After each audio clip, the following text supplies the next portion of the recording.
So guys, you asked us for a video about our young players at Manchester United, and today we are joined by Tony Park, author and expert on all things with the youth system at Old Trafford. And not only that, he also wrote the book as well, Sons of United. Hello Tony, nice to speak to you. Hi guys. Hello. Right, on the tour so far, we've had quite a few young players who've been kind of coming through. Januzaj, however you want to say it. Lingard, Zaha, Keane, all looking good. They've had a bit of time on the pitch. Did anyone stand out for you in particular, who maybe really stepping up like into the first team? Can you tell us about them, their strengths? I think the guy you mentioned, Lingard's been around for a long time. I mean, I'm a big Januzaj fan. I think the guy's got incredible balance, his ball skills fantastic, and obviously Fergie put him in the squad for the last game of last season. So Fergie was very clear that the guy had a future, and I think, to be honest, he would have got a run if the scoreline hadn't been so bizarre. But Lingard's been around for some time, and what's always been fantastic about Jesse Lingard is that he's got an incredible football brain. His passing's been fantastic, but he's always been very slight. He's always been overplayed, if you like, by some of the stronger guys, the Ryan Tunnicliffes and so forth. But he's always been on the radar screen by youth fans who have watched him come through the system. So since he's about 15, he was one of the real stars of the team, even though Pogba, Morrison, the two Keanes, Tunnicliffe and Tom Thorpe, one or two others, they got all the plaudits. Lingard and Cole just quietly went around their business. And what Lingard does is he keeps the game moving. He's very, very good at that. And I think for the first time, his physical maturity has caught up with a lot of the other lads in the team at that age. And for those who saw the Australia game in particular, the way he took his 2 goals was superb. But he's been doing that for years at a junior level, and he's been a regular in the under-21s. And I rate the guy very highly, and I think it was just fantastic for people around the world to see what a class player he is, and for him to get some credit as well. There was a nice write-up in the Australian Sunday Telegraph, and they were interviewing him, and he said, one of the things he said, I've just got to start believing in myself. You know, all my life I've been smaller, all my life I've been overlooked by stronger, bigger players, and now I've got my chance. I have to believe in myself, and I'm sure I can do it. But certainly he's got the skills, he's got the class. Also got, I think, the Man United mindset. Yeah. I mean, which players of the young players who are like around the first team now that you could see playing a big part over the next season or two? Do you think there's a couple of players that could break into and become regular first team players? I don't necessarily see anybody becoming a regular first team player anymore. I think days are gone with the likes of, say a Norman Whiteside. Whiteside hit the scene at 16. He made his debut, played a couple of other games, got called up to the World Cup finals, and then the following season was a regular starter for nearly 40-odd games. I don't think that's going to happen anymore. I think the modern game has shown that people like Johnny Evans and Danny Welbeck, they'll get a couple of chances, they go out on loan, they come back, they get a few more chances. Michael Keane in more recent term has done exactly that. He got a couple of chances last year, went on loan, he's come back. So I don't think anyone's going to get a long run of games in any of the team, but the names we've mentioned already, the likes of Lingard, Cole, Will Keane, he's coming back from injury, he's fit. They're just waiting for the right time to reintroduce him into competitive action. He has a chance up front. The guys we've already talked about, Zaha and Januzaj, are there or thereabouts. And I think what will happen, like United have done in the past few seasons, is they're going to gently give them an introduction, give them 2 or 3 games, particularly in the Carling Cup or Capital One Cup. Give them a few games, give them a rest, put them in again. Unless anybody really just goes ballistic. Do you think there might be a danger in giving a player like Januzaj a few starts in the Premier League? Do you think it might be too soon at this stage, or would it only do good for him? No, I think he's one of the few lads. I don't think he's going to be fazed by the atmosphere. He's got good composure, so I don't think giving him a couple of games in the Premiership is going to be that bad. The only thing is you've just got to ask which games, where, and in what context. But theoretically, coming off the bench for 20 minutes here and there, I think will give the kid a lot of experience. And also I think certain kids, Lingard's one of them, Januzaj might be another. I can't see them going for loans to other clubs because other clubs don't play our style of football. So there's no point giving Januzaj, who's a ball player, to Leicester City or anybody else because he's not going to see any of the ball. So I think with certain kids, United will keep them and just gently introduce them into the game. And as long as he's patient, which one or two of them haven't been, I think he'll handle it. I think really well. I mean, one young player that hasn't been mentioned so far is Nick Powell, and I know a lot of Manchester United fans last season were disappointed to see him maybe not get enough more minutes on the pitch. I wanted to see him play more because for Crewe he looked fantastic. Very, very good for lower Crewe. level, But do you think this is going to be a very big season now for Nick Powell? Because he did go out on loan last year for a little bit, and he's back now. So how do you think it's going to fare for him? I think, again, with younger players, we forget because we bought him from Crewe and he already had a good season behind him that he's still very young. And I know he got a lot of niggles last season.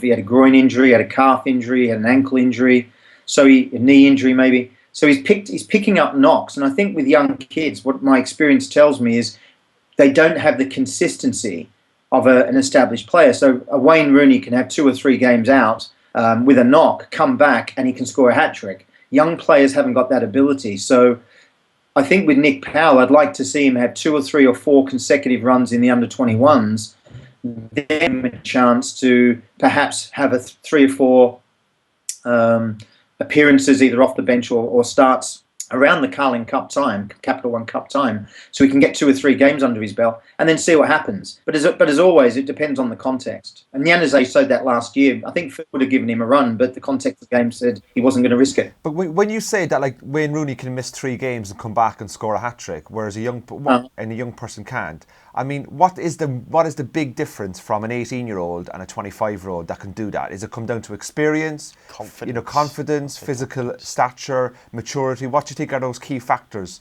That they. I think it's all of those things. I think the other thing is that Rooney.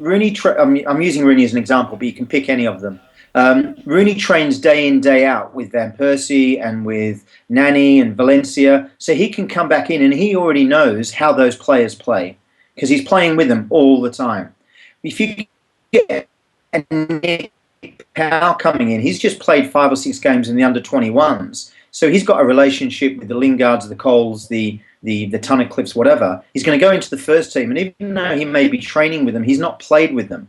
So it takes a lot longer to get into the rhythm of the play, the rhythm of the game. And as a consequence, I think throwing kids in and expecting them to be on the top of their form, I think is quite naive from a fan's perspective.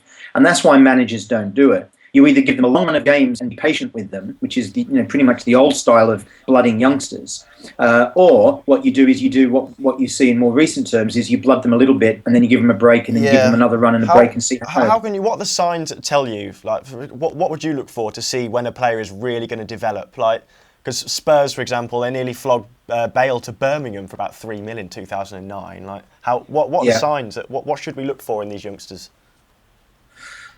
I think what's the signs? God, it's a really great question. It's one of those questions that if everybody knew the answer, then no one would buy players. They could just develop their own and work it through. Yeah, so I think it's a great question that even the best coaches in the world can't do it. You look at Fergie's record. I think he brought through nearly 100 youth players into the team at different stages. Of those youth players, many didn't make it. They only had 1 or 2, 3, 4, 5 games as he tried to blood them and see have they got it.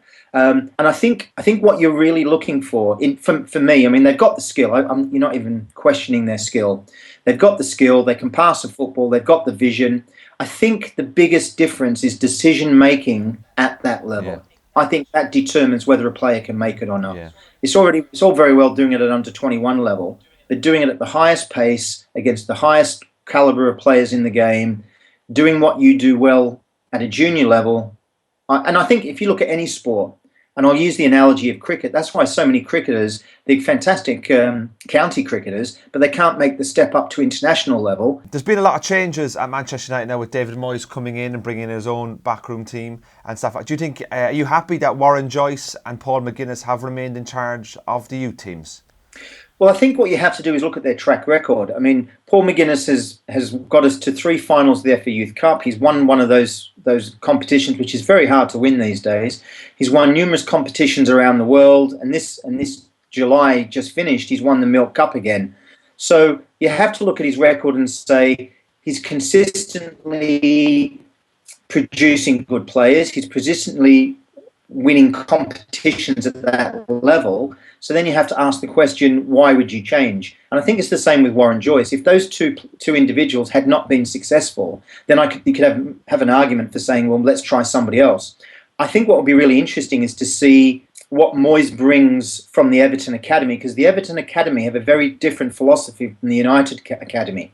So I think what's going to be very interesting in the next 2 to 3 years is to see the recruitment of young players, particularly at the 14, 15-year-old mark, which is where you're wanting them to step up. I think it's going to be very interesting to see if our philosophy changes at those younger levels rather than what they're doing right now. So no, I wasn't surprised that Joyce and McGuinness stayed. I think that's normal, but I'm going to be very curious watching the next 2 or 3 seasons. Well, we don't want to put too much pressure on some of the lads in the youth system at the moment, but have you got any tips for who we should watch out for in the next kind of 2-3 years? I've heard very good things about Ben Pearson, young centre mid. He looks I've seen a few of the under-18s matches and he looks pretty established when I have watched. Yeah, I think McGuinness is very keen on this too. McGuinness is very strong to say, I don't want to hype these players up because they've not made it yet. And one of the big problems with players coming in, as we saw with the Pogba debacle, was that they think they're world superstars before they've even got any games under their belt. So we've got to be careful. But to answer your question directly, I think there's a handful perhaps of very talented under-18s. You can never be sure which ones are going to push on and which ones aren't. Ben Pearson's one of them, very aggressive centre midfielder. He's been at the club pretty much his whole life as well. Sorry? He's been at the club pretty much his whole life as well, which is always good to have in any of your players if you can bring them through. Yeah, he's a local boy. He's been around a long time. He's got a lot of talent, but he's also got a little bit of a nasty streak, a little hard streak, which you like in a midfielder. I think James Wilson up front was one of the most natural goal scorers I've seen in a long time. He's got very good leading of the line. He spots a pass. He's a very good player. Donald Love at fullback. I like the look of him. And then there's one or two others beneath the surface, such as Andreas Pereira, who had a great Milk Cup. But the one that I think one that people should watch out for is a young lad called Dmitri Mitchell. Wide player, very fast, very quick, very tricky. I like the look of him a lot. And the other one is Josh Herron. Again, a midfielder. You'll see a lot of him in the 18s this season. Incredibly great ball control. And I like him a lot. So there's a handful of names there that I think people could look out for moving forward.